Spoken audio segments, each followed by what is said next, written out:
ఏ పతి అయితే నీకు ఏ పతి అయితే నీకు ఎందుకంటే భగవాన్ బాబా గారితో డిస్కషన్ పెట్టారండి. ఎల్లోపతి బెటరా, హోమియోపతి బెటరా, ఆయుర్వేదం బెటరా, న్యాచురోపతి బెటరా, ఏ పతి అయితే నీకెందుకు, సాయి పతి పెట్టుకో అన్నారా. నాకు అందరూ సమానమే కదా, ఆ సమత్వ బుద్ధి పెట్టుకోరా నాయన. నీకేం కావాలి? ఆరోగ్యం కావాలి. నీకు కావాల్సిన ఆరోగ్యం. అది ఏ పది అయితే ఎవడిస్తే నీకెందుకు? It's none of your business. ఇప్పుడు పేషెంట్ డిసైడ్ చేసేస్తున్నాడండి. అప్పుడు ఏమైపోయింది? శాస్త్రనింద, శాస్త్రశాపం తగులుతుంది. మూడవది గురు శాపం, గురు నింద చేస్తాడు. ఆయనేం గురువు అంటే అయిపోయింది. ఆయన ఏంటండి? ఏమిటది? ఏమిటా వ్యవహారం? ఏమిటి? ఏం గురువుగారు? ఏది ఆయనకంటే వీడేదో గొప్పవాడైపోయినట్టు, లేకపోతే వీడేదో ఆయనకంటే వివేకం కలిగిన వాడైపోయి, అంటే ఉచితానుచితములు ఎరిగి ప్రవర్తించడం అనే విధానంతో. ఇవన్నీ వినయ లోపం అండి. ఒక్కటే లోపం ఇక్కడ. ఈ వినయ లోపం ఈ శాపానికి కారణం అవుతుంది. అన్నశాపం, శాస్త్రశాపం, గురుశాపం. అదేనండి. అందుకే కర్ణుడి జీవితం నుంచి నేర్చుకోవాలట. నా చేతను, నీ చేతను, కుంతి చేతను, మాధవు చే, వాసవు చే. అంతేనా కదా? ఎందుకని? భూదేవి ఎడల అనాదరంతో ప్రవర్తించాడు, గురువు ఎడల అనాదరంతో ప్రవర్తించాడు. ఒక వినయ లోపం కర్ణుడిని 6 శాపాలకు గురయ్యేట్ చేసి, వినయం లేదంతే. కీర్తి కాంక్ష యొక్క ప్రభావం చేత వినయం లోపించి అంతే. అతని జీవితం అంతా ఎందుకయ్యా సమస్యలంటే ఆ శాపాలే, వేరే ఇంకేమి. మిగిలినవన్నీ అంత అద్భుతమే. మరి దీన్ని తప్పించుకోలేకపోయాడే. అస్త్ర విద్య నేర్చుకున్నాడండి, అసత్యం పలికాడు. చూడండి, మరి అది గురునిందకు కారణమైంది. ఎప్పుడైతే కారణమైందో సమయం వచ్చినప్పుడు పని కాదు బాగున్నాడు, ఫినిష్డ్. చూడండి, మనకి జీవితంలో సమయం వచ్చినప్పుడు బుర్రపంచి. మనకు కూడా ఉంది ప్రాబ్లం. ఏ టైంకి అది పనిచేయాలో అప్పుడు అది పనిచేయాలి. ఎందుకని? అసత్యం. గురువు దగ్గర, ఈశ్వరుడు దగ్గర అసత్యములు ఆడితే వాళ్ళు ఏం చెయ్యరు. సమయం వచ్చినప్పుడు పనిచేయదు, బాగుంటాడు అంతే. మనసులో అనుకుంటాడు. అది కూడా సినిమాలో అదేదో చూపిస్తారా, మనసులో వాళ్ళు అనుకుంటే అది అయిపోతుంది. వాళ్ళు సత్య సంకల్పులు. అందుకని గురునింద ఎప్పుడు చేయకూడదు, శాస్త్రనింద ఎప్పుడు చేయకూడదు. మూడవది ఈశ్వర నింద. దీనికి పదవే లేదు మనకు అసలు. కష్టం వచ్చినప్పుడల్లా చేసేది ఈశ్వర నింద. ఆయన పని పాటలే, దుఃఖాలని నా ఖాతాలను వేసి, కష్టాలన్నీ నా ఖాతాలను. నేను తెలిసి ఏ పాపం చేయలేదు, కానీ నాకు ఎన్ని కష్టాలు. ఈశ్వరుడికి దయలేదండి. దయలే నీ వాడు ఈశ్వరుడు. నువ్వు తెలిసి చేసినా తెలియక చేసినా నిప్పు నిప్పే. కాబట్టి అన్నము, శాస్త్రము, గురువు, ఈశ్వరు, ఈ 4టికి శపించగలిగే శక్తి ఉంది. అదే వాటి శాపానికి గురైతే నేనేం అవుట్లెట్ లేదు, పరిష్కారం అనుభవించవచ్చు, దుఃఖ రూపంలో అనుభవిస్తాడు. కాబట్టి దుఃఖ కారణం. రెండవ కారణం శాపం. మొదటిది ఏంటండి? పాపం, తెలిసి చేయడం అన్నమాట. మూడవది తాపం, ఆధ్యాత్మిక, అది దైవిక, అది భౌతిక తాపం. ఆ తాపం ద్వారా దుఃఖం వస్తుంది, తపస్సు లేకపోవడం వల్ల. పరిష్కారం ఏంటి దానికి? తపస్సే. కానీ తపస్సు చేయమంటే ఎవరు చేస్తారు? తపస్సు ఏమిటంటే మీరు ఏనాడు ఎప్పుడో త్రేతాయుగా నాడు మాటలు చెప్తారు. ఏదో రాముడు కాలం నాడు వాళ్ళు ఏదో అరణ్యాల్లో కూర్చొని తపస్సు. ఏం చేస్తావు వీడు? వాళ్ళు ఎవరి జీవితంలో ఏం లేదు, తపస్సు లేదు అంతే. ఎందుకని? హాయిగా 8 దాకా పడుకొని ఇవ్వకుండా 7 తెల్లారుసార్లు 4ంటికి 7. చూడండి, మీరు ఏదో లేదన్నా మీరు చెప్పలేదో మీరు పడుతున్నాడు, వాడికి ఏమైంది? వాడు లేచి మీ మీద రిసెంటిమెంట్ ఇస్తాడండి. ఎందుకమ్మా నీకు ఆ తిప్పలన్నీ? హాయిగా మాలాగా తిని ప్రశాంతంగా పడుకోక అది వాళ్ళు పొందిన ఆనందాన్ని మీరు పొందలేకపోతున్నారు, వాళ్ళ దుఃఖం.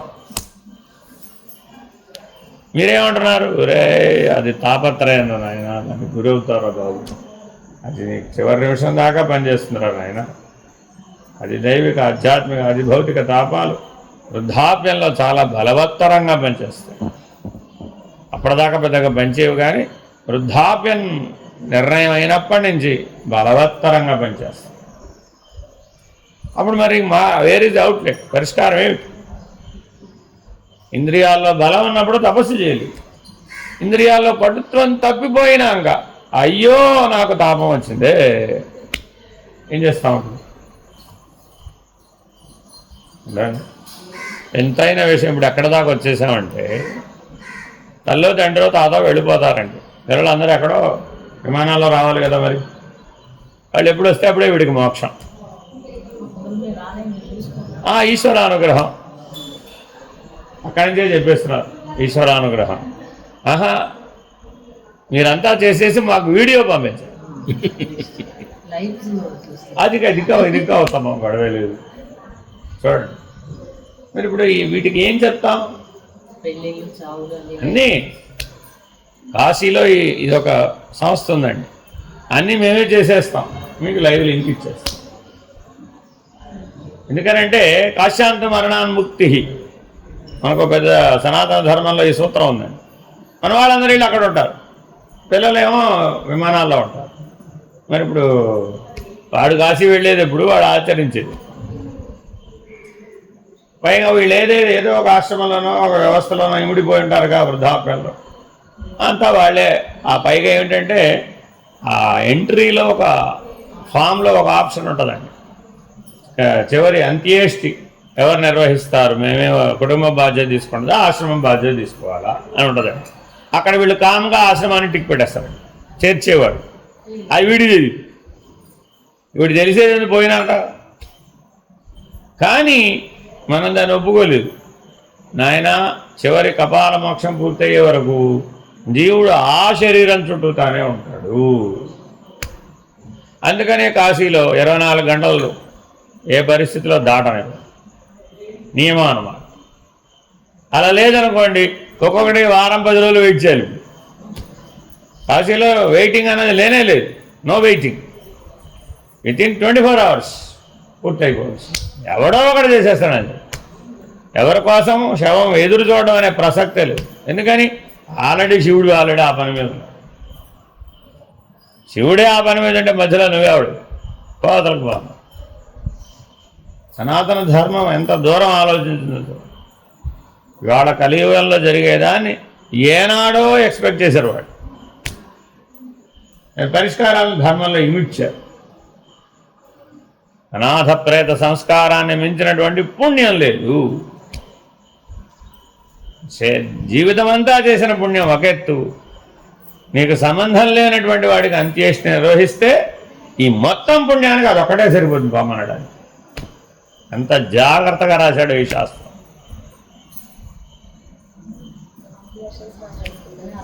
మరి అలా ఎలా? ఆయన పక్షికి చేయడం ఏమిటండి, ఆయన పక్షి ఏమిటది, జీవుడు నాకు సహాయం చేశాడు. నన్ను చూడడం కోసం ఆఖరి దశలో ప్రాణాలు నిలుపుకున్నాడు. మన వల్ల అవుతుంది ఆ ప్రాణాలు నిలుపుకోవడం? అబ్బో మా మనవడు వచ్చేదాకా నేను పోనండి, అదే ప్రాణాలు నిలుపుకోవడం. వాడు చూడగానే వచ్చావా హరి, ఇలాంటి మాటలు వింటా ఉంటున్నాం. అది దైవ దర్శనాన్ని పట్టుకోవచ్చు.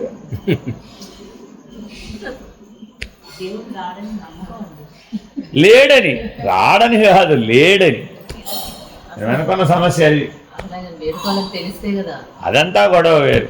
కాబట్టి దుఃఖానికి కారణం పాపము, శాపము, తాపము. Very very important. ఆఖరిదిగా కామం. ఏమిటి కామం? ఉంటే బాగుంటుంది, ఏదైనా సరే ఉంటే బాగుంటుంది. పెన్ను బంగార పెన్ను అయితే బాగా రాస్తారు. ఖాళీ అయినా కనీసం గోల్డెన్ అదే నిబ్, గోల్డెన్ నిబ్ ఉండాలా, ఉంటే బాగుంటుంది, ఉంటే బాగుంటుంది అంతే. నాకేం పెద్ద కోరికలు లేవండి, ఏదైనా ఉంటే బాగుంది. కాదు చూసుకోండి, ఇలా తేలిగ్గా మాట్లాడతారు. నాకేం పెద్ద అవసరం లేదు, కానీ ఉంటే బాగుంది. ఇంట్లో సోఫాలు లేవు కదండి, లేకపోయినా ఏం ప్రాబ్లం లేదండి, ఉంటే బాగుంది. ఏమ్మా నీకు పిల్లలు లేరు కదమ్మా, మరి పెద్ద ఇబ్బందులు ఏం లేవండి, ఉంటే బాగుంది. ఈ ఉంటే బాగుంటుంది జాబితా మన దగ్గర చాలా ఉంటుందండి. అర్థమైందండి? ఇదంతా మనం మరి జీవిత ప్రయాణంలో మూట కడతాం. గుర్తొస్తుంటాయి కదమ్మా నీకు లోపల తిరుగు, అదే నీ స్ట్రాంగ్ వీక్ ఎలా తెలుసు? అందుకు ధ్యానం చేయమన్నా. ఈ ఉంటే బాగుంటుందని అక్కడ వస్తాయన్నమాట. అర్థమైందండి? పొద్దున్నే లేవగానే మా ఆయన నాకు గుడ్ మార్నింగ్ చెప్తే బాగుంది, చెప్పకపోయినా ప్రాబ్లం ఏం లేదు, చెప్తే బాగుంది. అన్నీ వస్తాయి, ఈ లిస్టే గుర్తొస్తుంది, వేరే ఇంకేం రావాలి. ధ్యానంలో గుర్తుకొచ్చేవన్నీ మీరు ఏనాడో ఈ రిజిస్ట్రీలో రాశారు. మన మైండ్ రిజిస్ట్రీ మెయింటైన్ చేస్తుందండి. ఉంటే బాగుంటుంది, అలా చేస్తే బాగుంటుంది, ఇలా అయితే బాగుంటుంది, ఏదైనా సరే దాని ట్యాగ్ లైన్ బాగుంటుంది. కానీ అది అప్పుడు అవ్వలేదు. ఇష్యూ ఏంటంటే అది అప్పుడు అవ్వలేదు, అంతే. నువ్వు సాక్షిగా ఉంటే ఉండవుగా, కరెక్టే కదా అంటావు. ఏమనవండి, తల పంకిస్తావంతే. Correct correct. రీఎంట్రీ అయిపోతుంది, మళ్ళీ రిజిస్ట్రీ మెయింటైన్. ఆ తర్వాత విషయం అదే పునరావృత్తి సైకిల్కి కాలం కర్మ కాదు అక్కడ. అంటే ఈ సంవత్సరం గుర్తుకు రాకపోవచ్చు, వచ్చే సంవత్సరం గుర్తు రావచ్చుగా. అందుకని ధ్యానం ఎప్పుడు చేయాలి, అది పాయింట్. అందుకని ఓసారి ధ్యానం 20 ఏళ్ళు చేశానండి బాబు, మానేశానిగా. ఒకప్పుడు చేసేది ఒకప్పుడు మానేసేది కాదురా నాయన. నీ అంతా తెలకాయితం అయ్యేదాకా చేయాల్సిందే, తెలకాయితం అయ్యేదాకా చేయాలి. అన్ని రిజిస్ట్రీలు కొట్టేయాలి. వాట్ ఎవర్ నీ మెమరీలో ఎన్ని అయితే రాసేసావో బాగుంటుందని అన్నీ కొట్టేయాల్సిందే. అన్నీ ఏదైనా సరే బాగుంటుందండి, ఒకటి చెప్పామంటే రెండో చెప్పినట్టే. అన్ని కొట్టేయాలి, మళ్ళీ యాడ్ చేయకూడదు. వెరీ ఇంపార్టెంట్, మళ్ళీ రాయకూడదు కింద. అర్థమైందండి? ఏమిటండి ఆ గడ్డం నాకు అర్థం కాదు. హాయిగా గడ్డం తీసుకుని బాబాలాగా ఉండొచ్చు కదా మీరు, బాగుంటుంది. ఎవరికి ఎవరు రాసుకున్నారు ఇప్పుడు? చూడండి, అదే డైలాగ్ ఎన్నిసార్లు చెప్తుండే. బాబా గారు అలా ఉండమంటే మీరు ఎలా ఉంటారు ఏమిటి? ఎవరు రాసుకున్నారు?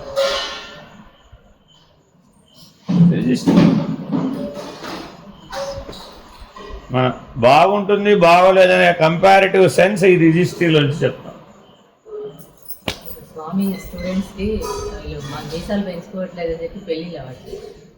అది అదుకోవటం కాదు. ఈ గొడవ శైవంలో కూడా ఉందండి. అందుకని మీరు ఈశ్వరుడికి మీసాలున్న బొమ్మలు కాశీలు దొరుకుతాయి, ఇంకెక్కడ దొరకవు, పెడతారు. ఇక్కడే కాదు, అది సహా అన్ని చోట్ల ఉంది ఈ గోల. చూడండి మరి ఎంత దూరం వచ్చేసామయ్యా అంటే అక్కడ ఒక చిక్కు వచ్చిందండి.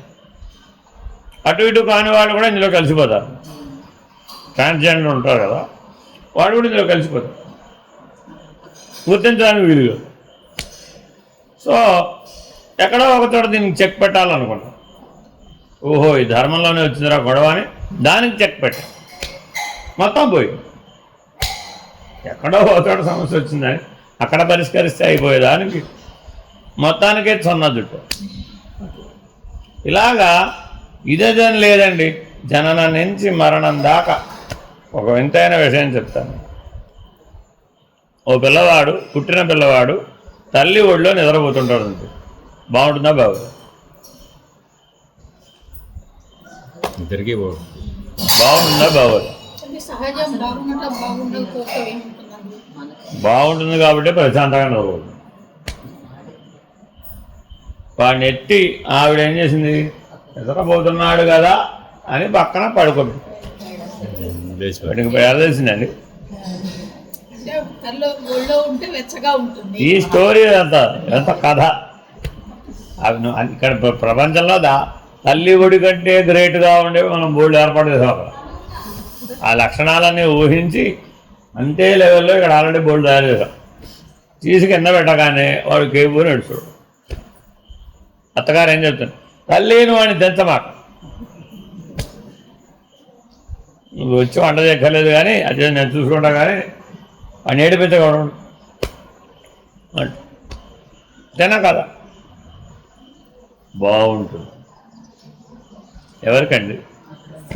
జీవుడు, పసిపిల్లాడు కాదు వాడు, జీవుడు. అప్పటి నుంచి రాస్తున్నాడు రిజిస్ట్రీ.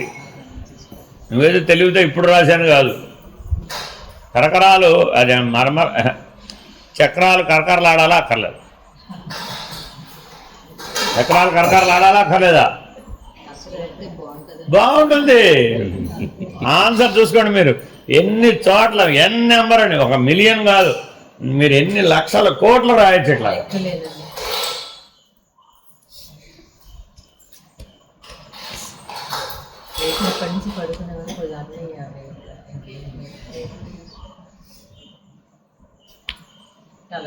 అమెరికాలో నువ్వు అడిగిన కాఫీ నీకు నచ్చినట్టు తయారు చేసి ఇవ్వకపోతే వాడి మీద $1 మిలియన్ సూట్ అయ్యి అక్కడ ఉంటాయండి కాంబినేషన్స్. ఇది 20%, అది 40%, ఇది 60%, ఇది 10%. లిస్ట్ ఉంటుంది అన్నమాట. నాకు ఇది కావాలి అని చెప్తాడు వాడు. అలాగే చేసేవాడు. వ్యతిరేకంగా చేసిచ్చి నువ్వు దీని ప్రకారం చేయలేదు అని కస్టమర్ అంటే ఫ్రీగా ఇంకో కాఫీ చేసిస్తాడు. ఒకవేళ వాడు చేయకపోతే వాడు అక్కడేం మాట్లాడండి, చచ్చినట్టు వాడు షాప్ మూసేయడమే కదా.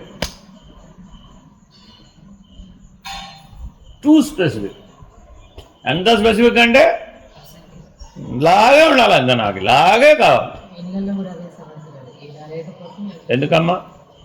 వై? బాగుంటుంది. ఆన్సర్ ఏమిటి? బాగుంటుంది అంటే. కాబట్టి ఈ బాగుంటుందులన్నీ కామము. సాక్షి సాక్షి స్పందించకుండా ఉండాలి. వస్తాయి, అవే వస్తాయి, తగ్గిపోతాయి. ఆ సైకిల్ తిప్పడం రావాలి. ధ్యానం జ్ఞానంగా మారితే నీకు తిప్పడం వస్తుంది ఈ సైకిల్. ధ్యానం జ్ఞానంగా మారకపోతే ఎదురు చూడాల్సింది. ఇంకా ఎన్ని ఉన్నాయో లోపల కాలగతి ప్రకారం అవి బయటకు వస్తాడు. రావు, మళ్ళీ వస్తాయి. అప్పుడు నువ్వు అలర్ట్గా ఉంది. అయిపోయి జ్ఞానంలోకి వస్తే నీ బయోరిథం నీ స్వాధీనం అయిపోతుంది మొత్తం. అప్పుడు నువ్వు తిప్పగలుగుతావు ఈ చక్రాన్ని. అప్పుడు నువ్వు ఎంత వేగంలో దాన్ని తట్టుకోగలిగితే అంత వేగంలో తిప్పుతావు. నువ్వు ఒక రోజులోనే రద్దు చేసుకోవాలనుకుంటా చేయొచ్చు, అంత వేగంతో తిప్పాలి. అన్ని కష్టాలు విపరీతంగా వచ్చి పడదు, అన్ని భావావేశాలు వచ్చి పడిపోతాయి, అన్ని బాగుంటుందో అన్ని బాగోదులన్నీ నీ మీద ప్రభావితం అవుతాయి. అది ఎంత ప్రభావితం అవుతుందా అంటే నీ చుట్టుపక్కల ఉన్న పరిసరాలని, పరిస్థితులను, మనుషులను సమస్తాన్ని లోపరుచుకుంటుంది. ఆ ప్రభావానికి లోనే నీతో రియాక్ట్ అవుతారు. వాడు ఎందుకు రియాక్ట్ అవుతున్నాడో వాడికి తెలియదు, వీడికి తెలుసు. ఇప్పుడు జ్ఞానంలో ఉంటే, ధ్యానంలో ఉంటే కాదు, ధ్యానంలో ఉంటే ఊరికే. అందుకే మనం ఎప్పుడూ గుర్తుపెట్టుకోండి, సాధన అంటేనే ముందు మనం ఇదేంటో మొదలు పెడతాం, సాక్షిగా ఉండు. అందుకే కైవల్యాశ్రమంలో మనం అందరికీ చెప్పే మొదటి మాట చివరి మాట ఒకటే, సాక్షిగా. సాక్షిగా లేకపోతే ఎదురు చూడాలి. సూర్యోదయం ఎప్పుడవుతుందా అని ఎదురు చూడడం ఎందుకు? అసలు సూర్యుడు ఎప్పుడు ఉన్నాడు. సంధ్య వార్చాలండి, ఏం ఎదురు చూస్తుంటాడు? ఎదురు చూడడం ఎందుకు రాదు? నువ్వు అసలు నీ పనులు చేసుకోవచ్చు కదా. సూర్యోదయానికే చేయాలి, ఇప్పుడు ఎదుర్కొండా ఉన్నప్పుడే చేయాలి.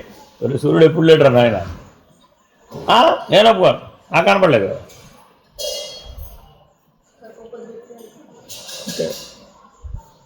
ఇలా జాగ్రత్తగా ఆలోచించండి. కాబట్టి మానవ జీవితం అంతా పాపము, శాపము, తాపము, కామము, వెరీ వెరీ ఇంపార్టెంట్. ఈ నాలుగింటిలో నుంచి బయటపడగలిగితే అప్పుడు జీవుడు దేవుడు అవుతాడు. అందుకే పురాణాలలో దేవతలకు కూడా శాపాలు. ఆ శాపవశాత్తు దేవతలు కూడా అక్కడికి రావడం, ఇక్కడికి రావడం, ఆ లోకానికి ఈ లోకానికి రావడం, ఈ లోకంలో కొంతకాలం వ్యవహరించడం, మళ్ళీ ఆ లోకానికి పోవడం. అర్థమైందండి? వాళ్ళకి పాపము, వాళ్ళకి శాపము, వాళ్ళకి తాపము, వాళ్ళకి కామము. పురాణాలు తిరగేస్తే అన్నీ వేవడం. మేము వ్రత కథల్లో అన్నీ వేవటాయి. ఏదో పొరపాటు చేశాడు, వాడికి ఎవరికో పాపం వచ్చింది, వీడికి శాపం ఇచ్చాడు. ఈ శాప పరిహారార్థం ఒకటి చెప్పాడు, ఆ పరిహారార్థం వాడేదో చేసాడు, అది చేస్తే ఆ శాపం పోయింది, ఆ దుఃఖం పోయింది. అంత బాగా కథల రూపంలో చెప్పారు ఈ సిద్ధాంతం.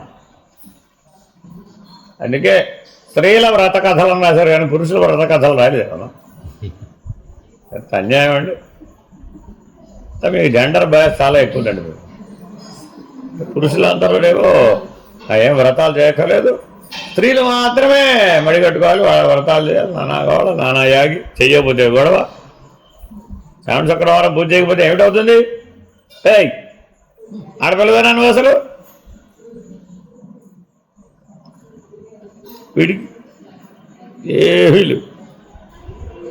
ఎందుకు అలా పెట్టారండి? ఎందుకు అలా పెట్టారు? అది తెలీదా? అజ్ఞానంతో పెట్టారంటారా? పురుషుడు ఎప్పుడూ కూడా దిగంబరుడుగా ఆలోచించాలి, ఆకాశంగా ఆలోచించాలి. వాటి పెద్ద నియమం పెట్టాం. ఆయన ఎప్పుడూ సదాశివ స్థితిలో ఉండాలి. ఆయన దిగంబరుడు.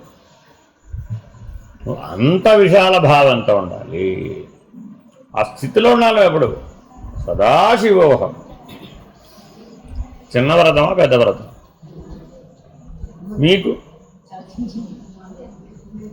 నైమిత్తికం. వ్రతం అంటే నైమిత్తికం. నిత్యం లేదా మరి? పరమేశ్వరి, సాక్షాత్తు పరమేశ్వరి.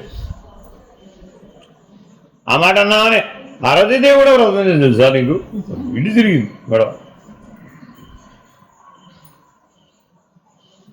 మీరు అన్ని వ్రతాలు, అన్ని వాదాలు, అన్ని ప్రశ్నలు ఎవరెవరు? పార్వతీదేవి చూడండి. ఆవిడ మంత అడగడం తప్ప ఆవిడ వేరే పరిపాడదు. స్వయం జ్ఞానం లేదా ఆవిడకి మరి? అంటే చిన్నపిల్లలు అంతా గొడవ. ఎప్పుడూ వ్యవహారం తాతగారు, అమ్మమ్మ గారు మనోడు మనవరాలకి చెప్పాలమ్మా. ఎట్లా చెప్పాలి మరి? ఆ కాలంలో మరి వాళ్ళు వేలు లక్షల సంవత్సరాలు బతికేసేవాళ్ళు. ఇప్పుడెప్పుడిన పిల్లలకి ఎలా చెప్తారు మరి? ఆ రోజుల్లో రాసినవి, వాళ్ళు రాసినవి. అహల్యా వృత్తాంతం తీసుకోవాలనుకోండి మీరు. గౌతమ మహర్షి 10,000 ఏళ్ళు తపస్సు చేసి బ్రహ్మలోకానికి వెళ్ళాడు. అంతకు ముందు రోజే అహల్యను సృష్టించాడు బ్రహ్మదేవుడు. అయ్యో నిజంగా ఎవరికి ఇవ్వాలా అని ఆలోచిస్తున్నాడు. 10,000 సంవత్సరాలు తపస్సు చేసిన గౌతమ మహర్షి వచ్చాడు. నీకోసమే పుట్టిందా ఈవిడ, ఇప్పుడు వివాహం ఆడమన్నాడు. బ్రహ్మలోకంలో అహల్యా గౌతముల వివాహం భూమిని జరగల, బ్రహ్మలోకంలో జరిగింది. నాకు పెళ్ళి ఏంటి అయ్యా, నాకు 10,000 సంవత్సరాలు ఆయుర్దాయం. ఏమి నాకు అర్థం కాదు, ఏం చెప్తున్నావు అయ్యా నువ్వు? నాకు ఈ సంసారం జంజాట నాకు పెడతావు ఏంటయ్యా నువ్వు అన్నాడు ఆయన. లేదయ్యా, ఒక కారణం ఉంది దీనికి, లోకోత్తరమైన కారణం ఉంది. చెప్పరా ఇలా చెప్పేవాడు అన్న. లోకోత్తరమైన కారణం ఒకటి ఉంది. మానవులందరికీ ఒక కనువిప్పు కలిగించడానికి ఈవిడ సృష్టించబడింది. అందుకు నువ్వు ఈవిడని పరిగ్రహించాలి. నువ్వేదో సంసారం చేసి 10,000 మంది పిల్లల్ని కంటావని నీకేం పెళ్ళిచ్చి పిచ్చి పెళ్లి చేయడం. ఎందుకంటే వాళ్ళ పిల్లలు లేరు, అహల్యాగౌరవంలో పిల్లలు లేరు. నువ్వు మామూలు మనుషుల్లాగా పెళ్లి చేసుకోమని ఉంటున్నావు. సత్యలోకంలో జరుగుతుంది ఈ పెళ్ళి. ఒక కళ్యాణం కోసం జరుగుతుంది అయ్యా ఇది పడుగుబాటు. మరి బ్రహ్మలోకం నుంచి ఇక్కడికి వచ్చేప్పుడు ఆవిడ వయసు ఎంత అయిపోతుంది?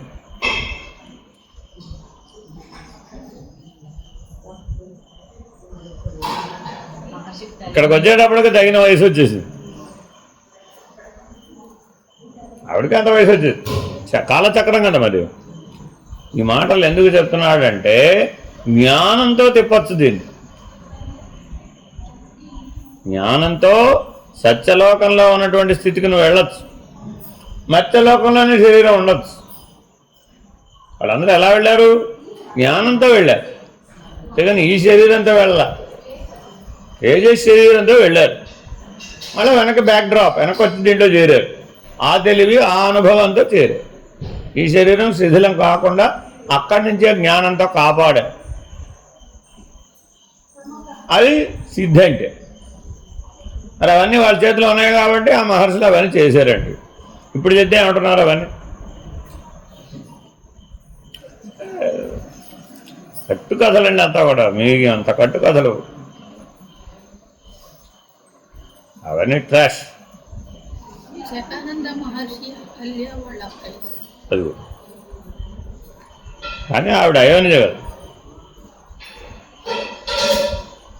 అయితే ఆ వృత్తాంతం పెద్ద చిక్కు ఎక్కడ ఉందంటే మహర్షులు అనేక కాలాల్లో ఒకే పేర్లు కలుగుంటారు. ఏ గౌతముడు అంటావు, ఏ వ్యాసుడు అంటావు? కృష్ణద్వైపాయనుడు ద్వాపరయుగంలో వచ్చాడు కాబట్టి వ్యాసపీఠ మీద కూర్చున్నాడు కాబట్టి వ్యాసుడు. 24వ వ్యాసుడు ఆయన. ఇప్పుడు ఏ గౌతముడు కంటావు? శతానందుడు. ఇలాగా అందుకని ఋషిమూలాన్ని శాస్త్రమూలాన్ని విచారించతగదు. వాళ్ళ ఆ విచారణలోకి వెళ్ళకూడదు. ఎందుకని దాంట్లో చాలా రహస్యాలు ఉంటాయి. అవి నీకు ఇప్పుడు చెప్పినా అర్థమయ్యేవి కాదు. ఆ స్థితిని మనకి ఇప్పుడు రాదు. యుగ ధర్మాన్ని బట్టి ఉంటాయి. ఒకప్పుడు వేదం వెళ్ళవేస్తే, గురువుగారు వెళ్ళవేస్తే శిష్యుడు ధారణ చేసేవాడండి. యథాతథంగా ధారణ చేసేసాడు. తిరిగి అప్పచెప్పేశాడు. జీవితకాలం గుర్తెట్టేస్తున్నాడు. మన పరిస్థితి ఏంటంటారు? రాత్రి చెప్పింది పొద్దున గుర్తుకోడు. అయిపోయింది, గోవింద అయిపోయింది, అసలు అయిపోయింది. ఎన్ని ప్రాబ్లమ్స్. ఏదైనా బుద్ధికి సంబంధించిన బోల్డ్ ఇష్యూస్ ఉన్నాయి. అందుకని అక్కడెప్పుడో ఎప్పుడెప్పుడో ఇవన్నీ ఆలోచిస్తే ఇవన్నీ వర్కౌట్. కాబట్టి ఏదైనా సరే మీరు సాధన ఎందుకు చేస్తున్నారు? ఇంతకీ నా గొడవ అది. దుఃఖరాహిత్యం. దుఃఖరాహిత్యం ఎప్పుడు వస్తుంది? అవి 4 నుంచి బయటపడాలి. పాపము, శాపము, తాపము, కామం. ఎవరైతే సాధనపూర్వకంగా ఈ 4 నుంచి బయటపడతారో వాడికి దుఃఖరాహిత్యం కలుగుతుంది. మానవుడు సాధించేటటువంటి మొట్టమొదటి సిద్ధి దుఃఖరాహిత్యం. ఇది సాధించకుండా అవతలకు వెళ్ళలే. కాబట్టి చాలా చాలా జాగ్రత్తగా, జాగరూకత, మేలుకొని ఉండు. ఎప్పుడన్నా విని సూక్ష్మ శరీరంలోనే ఉంటాయి, ఇంకెక్కడో ఉండవు. వీటన్నిటినీ అధిగమిస్తే తప్ప సూక్ష్మ శరీరాన్ని అధిగమించలేదు. స్థూల శరీరాన్ని నేను కాదు అనేగా మీరు అధిగమించి సూక్ష్మ శరీరంలో సాధన చేస్తున్నారు. ఇప్పుడు అంతర్ముఖం అంటే ఎందులో చేస్తున్నారు? మీరు జపం చేయండి, ధ్యానం చేయండి, యోగం చేయండి, విచారణ చేయండి. అదంతా ఎక్కడ ప్రభావితం అవుతుంది? సూక్ష్మ శరీరం. ఏం బాగు చేయడానికి ఇదంతా చేస్తున్నాం? పాపము, శాపము, తాపము, కామం. ఈ 4 క్లీన్ చేసేసారు అనుకోండి, దాదాపు సూక్ష్మ శరీరం బాగుపడిపోయినట్టు. ఇక మిగిలింది దివ్యత్వమే.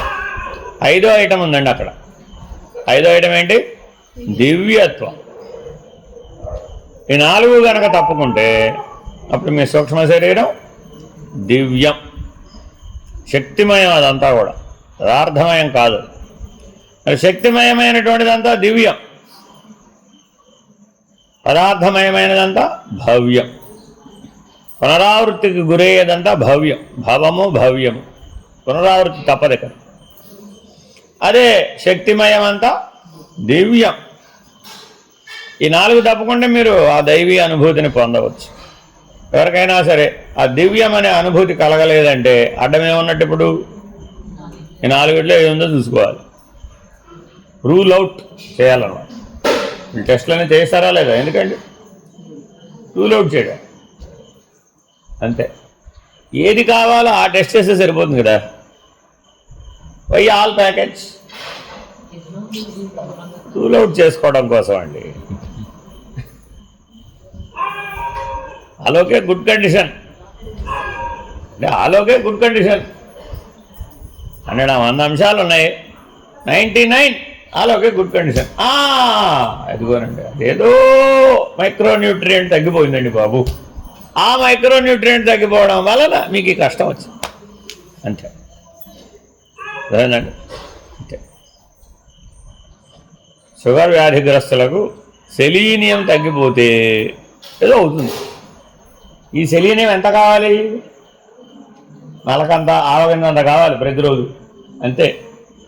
ఆవగిందంత సెలీనియం తగ్గిపోవడం వల్ల వాడికి ఏవేవో వచ్చేసినాయి అంతే. అనుకున్నారు ఇదంతా విజ్ఞానం తక్కువేం కాదంటున్నా. కానీ ఇప్పుడు ఈ ఆవగిందమే ఆ సెలీనియం ఉన్న ఫుడ్ తింటే తప్ప వేరే మార్గం. ఇప్పుడు వీడు ప్రపంచంలో ఎన్ని కోట్ల మంది షుగర్ వ్యాధిగ్రస్తులు ఉన్నారు, సెలీనియం ఉన్న ఫుడ్ ఎక్కడ అందుబాటులో ఉంది? ఇన్ని కోట్ల మందికి ఈ సెలీనియం ఫుడ్ ఎలా అందిస్తారు? ఆ పరిష్కారాన్ని ఎలా సాధిస్తారు? అనుకున్నాం సరే, దాన్ని ఎలా ఆ పరిష్కారాన్ని అమలుపరచడం ఎట్లాగా? సాధ్యమయ్యే పని పైగా అదేదో రేరెస్ట్ ఫుడ్లోనే ఉంటుంది. ఆ రేరెస్ట్ ఎలిమెంట్ కదా మరి అది ఎక్కడ ఉంటుంది? రేరెస్ట్ ఫుడ్లోనే ఉంటుంది. అయిపోయింది వీడి జీవితం. అసలు తెలియదుగా, గొడవ తెలియదు కదా ముందు. అసలు తెలియదుగా, తెలియకపోవడం అనేది పెద్ద సమస్య. సరే ఇప్పుడు తెలిసింది ఆచరించాలన్నా కూడా ఆ రేర్ ఫుడ్ దొరకాలి కదా నీకు. ఏమిటంటే ఇప్పుడు ఆన్లైన్లో ఆర్డర్ ఇస్తే ఏదైనా వచ్చేస్తుంది. మృత్యువుని కూడా ఆర్డర్ ఇస్తే గొడవదు అంతే కదా. Everything online, please order death అని ఆన్లైన్. సో అంటే ఎక్కడో మనం ఏంటంటే ఆల్ సటిల్ థింగ్స్ని స్థూలంతో పరిష్కరించాలని మన గొప్ప ప్రయత్నం. అదేనండి, సటిల్ థింగ్స్ని పదార్థంతో ఎలా పరిష్కరిస్తాం? నీ ఇచ్ఛాశక్తిలో, నీ క్రియాశక్తిలో, నీ జ్ఞానశక్తిలో సమస్యలు ఉన్నాయండి. అవేగా సూక్ష్మ శరీరం అండి. వాటిని సూక్ష్మంగానే బాగు చేయడం సులభం కదా. ఇన్స్టెడ్ ఆఫ్ దట్ దాంట్లో వచ్చిన సమస్యని స్థూల ధర్మ పదార్థంతో దాని పరిష్కారం కనుక్కో. సరే, ఈ గేట్ మూసేసాం, 24 చిల్లులో ఒక చిల్లు మూసామండి, ఏమైంది? ఇంకో చిల్లు లీకేజ్. చూసుకోండి, ఇది పూర్తి అవ్వదండి. ఇది ఇప్పుడు తిరుగుతూనే ఉంటాడు వీడు. ఒక్కసారి డాక్టర్ దగ్గరికి వెళ్ళడం మొదలెట్టాడంటే ఇంక వాడు వెళ్తూ ఉండాల్సిందే అంతే. ఎందుకని వాడు ఒక్కొక్క చిల్లి మూసుకుంటూ వస్తుంటాడు, ఇంకో చిల్లి ఓపెన్ అయిపోతుంది. అదేనమ్మా, అంటే సూక్ష్మాన్ని సూక్ష్మంలో పరిష్కరించాలి అనే విధానమే కరెక్ట్. స్థూలంతో పరిష్కరించలేము. కాబట్టి పూర్వం ఆయుర్వేద ఆచార్యులు ఏం చేసేవాళ్ళు? చేతిలో మందు పెట్టేటప్పుడు, నాయన అష్టాక్షరి మంత్ర జపం రోజుకో 10 మాలలు చేయి నాయన, గుడికి వెళ్ళు నాయన, 108 ప్రదక్షిణాలు చేయి నాయన. అదేనండి ఇప్పుడు చెప్తున్నారులేండి. వాళ్ళు చెప్పే మెడిటేషన్, వాళ్ళు చెప్పే యోగా, వాళ్ళ వేరు, మనం చెప్పే వాళ్ళ వేరు. అదేనండి, ఇప్పుడు స్థూలాన్ని పరిష్కరించడానికి చేయమంటున్నాడు, మనం సూక్ష్మాన్ని పరిష్కరించాలి. చాలా తేడా ఉంది. అదేనండి, మొన్న ఒక ఆయన చెప్పాడు నాకు, జిమ్కి వెళ్ళండి మీరు, ఇవన్నీ తగ్గిపోతాయి. ఇప్పుడు 60 ఏళ్ళకి నేను జిమ్కి వెళ్ళలేను రా బాబు, నా వల్ల కాదు. వాడు నన్ను వెరగదీసి పెడతాడు. ఇప్పుడు అంత ఓపిక నాకు లేదని ఆయన ఓ డాక్టర్ చెప్పాడు, ఇదే పరిష్కారం. ఇప్పుడు చాలామంది దగ్గరికి పంపించింది ఈ 40 రోజులు. అందులో ఒకడు చెప్పాడు, ఎందుకండి ఇంతమంది తిరుగుతారు? హాయిగా జిమ్కి వెళ్ళండి, వాడు చక్కగా మిమ్మల్ని పుష్టిగా తయారు చేస్తారు. ఇప్పుడు 60 ఏళ్ళకి పుష్టిగా ఉండండి, అదేమిటండి అంటారు. ప్రపంచంలో అందరూ పుష్టిగా ఉండటానికే కదా. మా వాడు కూడా చెప్తారు, మా పిల్లలు కూడా. అమెరికాలో 60 years very young. 60 years very young అండి, అంతే. ఏమిట్రా అంటే మా దగ్గర 90 ఏళ్ళ వాడు ట్రక్ నడుపుతాడు అంటే. సరే ఇప్పుడు ఏం చేయాలి? 90 ఏళ్ళకి ట్రక్ నడిపి నేనేం చేయలేదు? Life goal is something different. మన లైఫ్ గోల్స్ అవి కాదు కదా. నేను 90 ఏళ్ళకి ట్రక్ నడిపి నేనేం ఉద్ధరించాలి? ఎవరిని ఉద్ధరించాలి? Self respect, self earning. అబ్బా, వాళ్ళ గోల్ ఏమిటి? Self respect, self earning, not dependent. మేము ఇప్పుడు ఆల్రెడీ ఇండిపెండెంటే, మేము ఎవరి మీద డిపెండెంట్ అయ్యేది. అదేదో పంచభూతాల మీద డిపెండెంట్ అవ్వకుండా బతికేసేస్తే ఒక గొడవ వదిలిపోతుంది కదా. మన గొడవ అది కదా. మనం ఇండిపెండెన్స్ కోసమే ట్రై చేస్తున్నాం, స్వేచ్ఛా స్వాతంత్రాల కోసమేగా మనం ఈ గొడవంతా పడేది. ఈ సాధనల పరమార్థం ఏమిటి? బంధమోచన. బంధం నుంచి బయటపడడానికే కదా, బంధరాహిత్యానికి అన్ని సాధనలు. మేము దానికే ట్రై చేస్తాం. అదే వాడేమో ట్రక్ నడిపి ట్రై చేస్తాడు, మేమో ఇలా. ఆ గొడవ మాకు అక్కర్లేదు. మాకు కావాల్సిన పిడికడ ఆహారం ఎక్కడో చోట ఉంటుంది, అది పెట్టకపోవడం ఎవడో తినకపోవడం. We are not dependents. భారతదేశంలో ఎవరు డిపెండెంట్ కానే కాదు. సనాతన ధర్మం ఎవరిని డిపెండెంట్గా బతికే జీవన విధానాన్ని ఇవ్వలేదు. You are independent. పుడుతూనే ఇండిపెండెంట్ రాబాబు. అందుకే మానవోపాధికి మాత్రమే బంధరాహిత్యం వీలవుతుంది. మిగిలిన జీవరాశి కూడా దుఃఖరాహిత్యం పొందుతుందండి, కానీ బంధరాహిత్యాన్ని సాధించలేదు. ఎందుకని?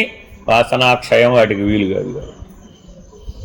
కాబట్టి మనం దుఃఖరాహిత్యం నుంచి వాసనారాహిత్యానికి, వాసనారాహిత్యం నుంచి బంధరాహిత్యానికి మనం పరిణామం చెందాలి. కాబట్టి సాధనల యొక్క గమ్యం ఏమిటి? మీరు ఏ సాధన అయినా చేయండి, మీ సాధన చతుష్టయ సంపత్తిని ఈ దిశగానే వాడాలి. క్లియర్ కట్ ఐడియా అన్నమాట.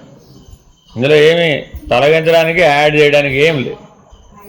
తప్పక నిరంతరాయంగా దుఃఖరాహిత్యంగా ఉండాలి, నిరంతరాయంగా వాసనారాహిత్యంతో ఉండాలి, నిరంతరాయంగా బంధరాహిత్యంతో ఉండాలి.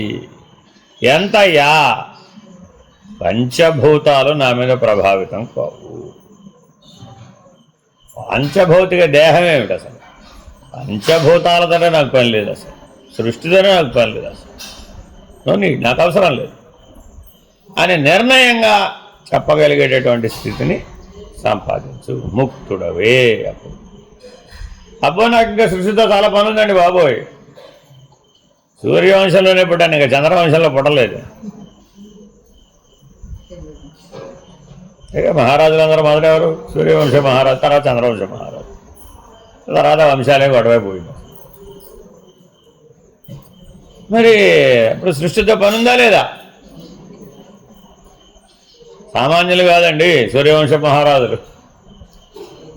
భగీరథుడు, వాళ్ళ పేర్లే చెప్పుకుంటాం అన్నిటికీ. చంద్రవంశ మహారాజుల తర్వాత మహాభారతం అంతా చంద్రవంశం, తర్వాత ఏదో కురువంశం, పాంచాల వంశం, రాజ్యాలను బట్టి వంశాలు వచ్చేసి.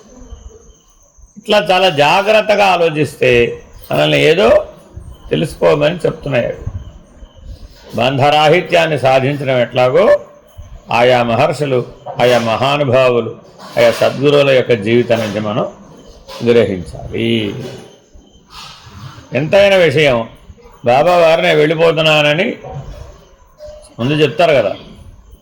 ఆయన్ని అడిగారు షిరిడి సాయిబాబాని, నేను వెళ్ళిపోతున్నాను అన్నాడు ఆయన. వెళ్ళిపోతే అలాగా మా సంగతి ఏమిటి, నువ్వు ఎప్పుడు మళ్ళా వస్తామని అడిగారు. అడిగారా లేదా? మిమ్మల్ని అడిగితే ఏం చెప్తారు? మళ్ళీ ఎప్పుడు వస్తామని అడిగితే ఏం చెప్తారు?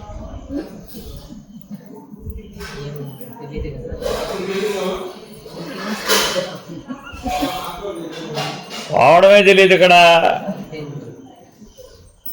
ఇదేనా కాదు? అజ్ఞాని దగ్గరికి వెళ్ళి అడిగామండి ఇదే మాట, మళ్ళీ ఎప్పుడు వస్తామని. ఏం చెప్తావు? దాని అర్థం ఏంటి? తాను సంకల్పించి అవతరించగలిగిన సామర్థ్యం మానవ దేహంతో సంపాదించవచ్చు అని వాళ్ళు నిరూపిస్తున్నారు. ఇదే ప్రశ్న ఇన్ని అడిగారు. ఏమిటి ఏదో వస్తున్నారు కదా ప్రేమ సాయిగా, ఏమిటి సంగతి మీ సంగతి మీరు ఎప్పుడు వస్తారు, ఎక్కడ పడతారు, మేము ఎట్టా తెలుసుకోవాలి? అనేక ప్రశ్నలు అడిగారు. ఆయన ఒక ప్రశ్నతోనే వదిలేశారు. ఈయన అట్ట ఏం వదిలిపెట్టలేదు, చెప్తున్నాడుగా ఈయన అట్ట, ఆయన ఏమీ చెప్పలేదు. ఆయన ఎప్పుడూ మౌనమే,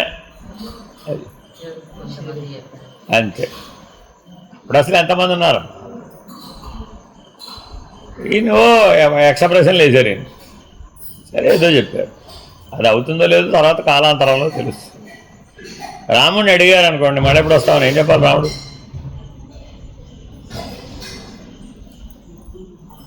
ధర్మ సంస్థాపనార్థాయ సంభవామి యుగే యుగే. యుగానికి ఒకసారి వస్తాను ఆయన అన్నాడు. మనం మాత్రం ఇప్పుడు సద్గురువుని ఏమడుగుతున్నాం? 5 ఏళ్ళకి వస్తారా, 10 ఏళ్ళకి వస్తారా, 9 ఏళ్ళకి వస్తారా? యుగే యుగే. మరి అప్పటిదాకా మేమేం చేయాలి? చాలామంది ఉన్నారు. ఇంకా మేము తయారు చేసి పంపించిన వాళ్ళు చాలామంది లేరు. మహర్షులు ఎంతమంది లేరు, ఋషులు ఎంతమంది లేరు? వాళ్ళందరూ మేము గైడ్ చేయటం లేదా? ధర్మ సంస్థాపనకేగా వాళ్ళంతా యోగులు, మునులు, ఋషులు, మహర్షులు. వాళ్ళ పని ఏమిటి? ధర్మ సంస్థాపనే. మరి ఇప్పుడు అవతారం ఎప్పుడు దిగి వస్తుంది? వీళ్ళ వల్ల కాలేదు. అప్పుడు బాబోయ్ మా వల్ల కావట్లేదు రా ఆయన, ఎవరు చెప్పినా వీళ్ళు వింటలేదురా బాబు అని పెద్ద ఆయనకి చెప్పారు. నేను హాయిగా పడుకున్నాడు, ఏమో ఆయనకేం పని పడలేదు. వీళ్ళంతా వీళ్ళు చెప్తే సర్లే నేను చూస్తాను, వస్తున్నా నేను, మీ వల్ల అవ్వట్లేదు అన్నారుగా, ఇప్పుడు వస్తానే, మీ వల్ల అయినంతసేపు నాతో పని లేదు కదా. వీళ్ళందరికీ లీడర్ ఎవరు? నారద మహర్షి.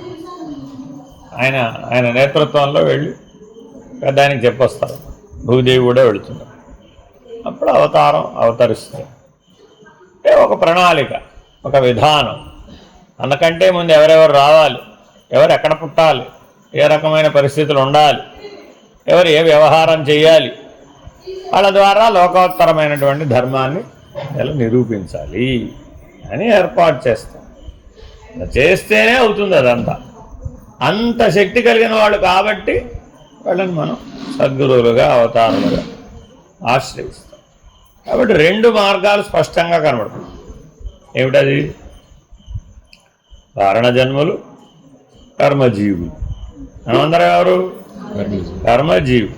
మనం తాపంలో నుంచి, పాపంలో నుంచి, శాపంలో నుంచి, కామంలో నుంచి బయటపడి దివ్యానుభవం పొందడమే వెరీ బిగ్ టాస్క్. అదేనండి. అదే మరి వాళ్ళకి పుడుతూనే దివ్యంగా పుట్టాడు, ఈ మిగిలిన 4 లేవు. వాడు పుడుతూనే దివ్యంగా పుట్టేటప్పటికి ఏమైంది? అదంతా దైవీ స్థితిలో ఉండే జీవనాన్ని అందిస్తాడు, దివ్య జీవనం. అదేనండి. సో ఇలా చాలా జాగ్రత్తగా మహాత్ముల యొక్క జీవితాలను మనం అర్థం చేసుకొని జీవించాలి. అప్పుడే my life is my message సార్థకం అవుతుంది. హరి ఓం శ్రీ గురుభ్యో నమః. హరి ఓం.